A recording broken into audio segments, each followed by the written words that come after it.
नमस्कार, मैं हूं शिशिर। आप देख रहे हैं खबर हिंदुस्तान।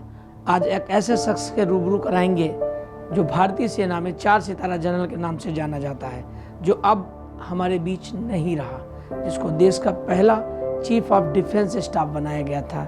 इसका नाम है स्वर्गीय जनरल बिपिन रावत।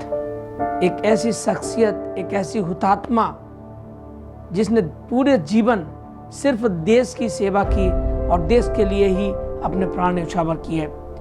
जनरल बिपिन रावत भारत के पहले सीडीएस थे। आईएएफ हेलीकॉप्टर MI-17B5 ये 8 दिसंबर 2021 को तमिलनाडु के कुल्लूर में दुर्घटनाग्रस्त हो गया, जिसमें सीडीएस जनरल बिपिन रावत, उनके परिवार के सदस्य और कर्मचारी सवार थे। उन्हें भारतीय वायुसेना ने उनकी पत्नी मधुलिका रावत और 11 अन्य लोगों के साथ मृत घोषित कर दिया। तो चलिए इस दुखद दुर्भाग्यपूर्ण क्षण में उनके जीवन पर एक नज़र डालते हैं। इनका जन्म 16 मार्च 1958 में पौड़ी गढ़वाल उत्तराखंड में हुआ था। इनके पिता का नाम लेफ्टिनेंट जनरल लक्ष्मण सिंह रावत था और इनके माता का नाम पालिन कोच था। इनकी पत्नी का नाम मधुलिका रावत, जो कि पेशे से एक आर्मी अफसर थी। उनके पास 2 बेटियां भी हैं।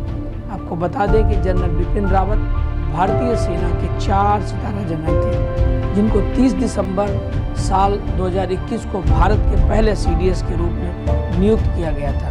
वे देश के पहले ऐसे अधिकारी थे जिन्हें देश का पहला सीडीएस अधिकारी यानी चीफ ऑफ डिफेंस स्टाफ बनाया गया। इससे पहले ये पद आज तक किसी को नहीं मिला है।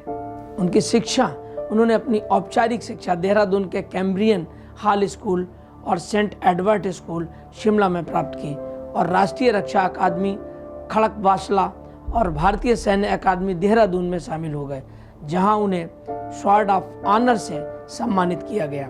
वे Defence Services Staff College DSSC Wellington और यूनाइटेड स्टेट आर्मी कमांड में हायर कमांड कोर्स और फोर्ट लीवेनवर्थ कंसास में जनरल स्टाफ कॉलेज से भी स्नातक थे। उन्होंने MPhil भी किया। रक्षा अध्ययन में डिग्री के साथ साथ मद्रास विश्वविद्यालय से प्रबंधन और कंप्यूटर अध्ययन में डिप्लोमा, सैन्य मीडिया सामरिक अध्ययन पर उनके शोध के लिए उन्हें चौधरी चरण सिंह विश्वविद्यालय मेरठ द्वारा डॉक्टरेट ऑफ फिलॉसफी से सम्मानित किया गया। आइए जानते हैं कि सीडीएस बिपिन रावत का सैन्य कैरियर कैसा रहा। कहा जाता है कि 16 दिसंबर 1978 को सीडीएस बिपिन रावत को 11 गोरखा राइफल्स की 5वीं बटालियन में नियुक्त किया गया, जो उनके पिता लक्ष्मण सिंह रावत की इकाई थी। उन्होंने आतंकवादी रोधी अभियानों का संचालन करते हुए 10 साल बिताए और मेजर से लेकर वर्तमान सीडीएस तक विभिन्न सेवाओं में काम किया। मेजर के पद पर रहते हुए सीडीएस बिपिन रावत ने जम्मू कश्मीर के उरी में एक कंपनी की कमान संभाली। उन्होंने कर्नल के रूप में किबुथु में LAC के साथ अपनी बटालियन की कमान संभाली। ब्रिगेडियर के पद पर पदोन्नत होने के बाद उन्होंने सोपोर में राष्ट्रीय राइफल्स के 5 सेक्टर और कांगो लोकतांत्रिक गणराज्य में एक अध्याय V11 मिशन में बहुराष्ट्रीय ब्रिगेड की कमान संभाली, जहां उन्हें 2 बार फोर्स कमांडर की प्रशस्ति से सम्मानित किया गया। बिपिन रावत ने उरी में 19वीं इन्फेंट्री डिवीजन के जनरल ऑफिसर कमांडिंग के रूप में पदभार संभाला। जब उन्हें मेजर जनरल के पद पर पदोन्नत किया गया, लेफ्टिनेंट जनरल के रूप में उन्होंने पुणे में सेना को संभालने से पहले दीमापुर में मुख्यालय वाली कोर की कमान संभाली। सेना कमांडर ग्रेड में पदोन्नत होने के बाद उन्होंने दक्षिणी कमान के general officer commanding in chief GOC का पद ग्रहण किया। थोड़े समय के कार्यकाल के बाद उन्हें vice of chief army staff के पद पर पदोन्नत किया गया। बताया जाता है कि उन्हें 17 दिसंबर 2016 को भारत सरकार द्वारा 27वें सेना अध्यक्ष के रूप में नियुक्त किया गया और 31 दिसंबर 2016 को पदभार ग्रहण किया था।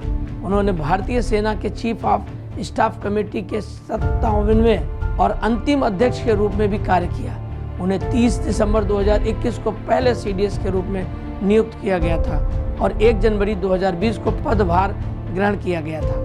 भारतीय वायुसेना द्वारा भारतीय सशस्त्र बलों के चीफ ऑफ डिफेंस स्टाफ को मृत घोषित कर दिया गया।